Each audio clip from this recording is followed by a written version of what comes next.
story of how my family and I had celebrated despite the passing away of my aunt from cancer less than 6 months ago. Okay, so before I begin, I would like to thank a few people for allowing me to have the opportunity to share my story with all of you. So first off, I'd like to thank the committee for giving me the opportunity to speak today. Second, I'd like to thank my family for helping me in this endeavor. And finally, I'd like to thank all of you guys who came out here to watch and participate in this event. So can we have a round of applause for all the Relay for Life teams, organizers, and mentors? All right, thank you. So on to my story, I guess. Every time I tell this story, I get a little emotional. I tear up a little bit, and that's because I lost a loved one to cancer, and it hurt. It really did. But today, I'm not here to tell you guys a sad, super sad, tragic story about my aunt's passing from cancer. No. I'm here today to tell you guys the story of how my family and I celebrated every moment that we had left with my aunt.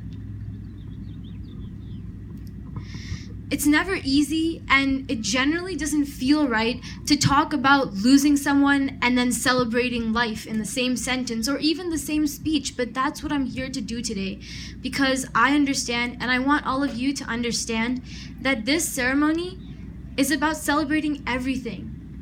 All of the memories, the good and the bad, and the future. The future that's built on all of these golden moments, these golden building blocks of our lives.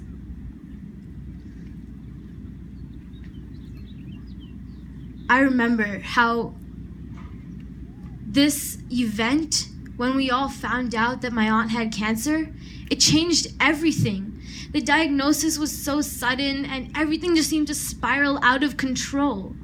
It was unbelievable. Emotions were flying so high, and the almost automatic sympathy of everyone who talked to us just only seemed to fuel fire, just deepen the wounds of my family, and especially the wounds of my cousin, who is my aunt's only daughter, and she was very close to me, and my uncle, who's a very busy businessman.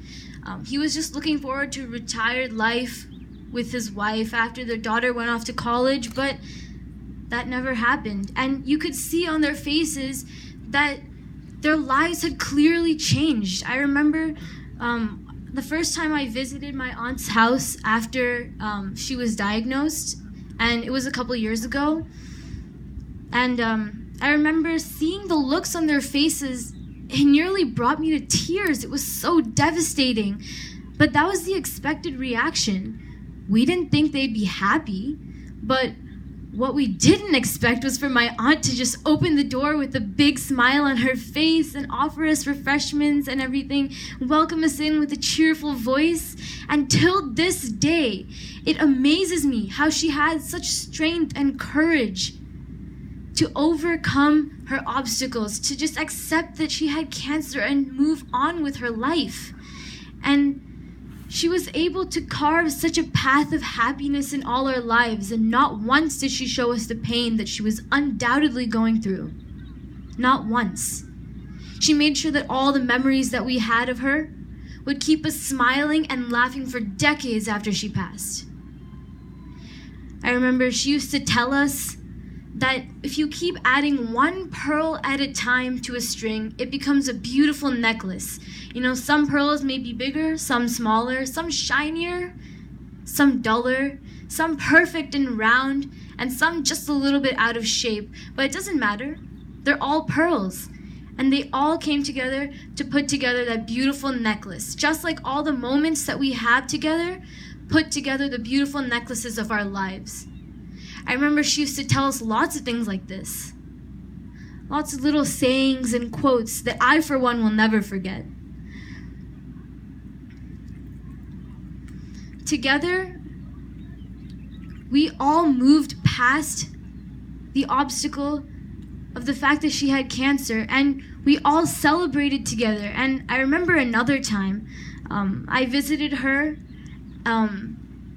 just a few months before she passed, actually last summer, And at the time, none of us knew that she was less than 6 months later, she would have passed away. But thinking back on it, I don't think it would have changed anything. She was still the same cheerful person. We all threw, I remember, a ladies' party for her, a ladies' only party, and we all made drinks and played games, and I remember trying to explain the game Pin the Tail on the Donkey to her.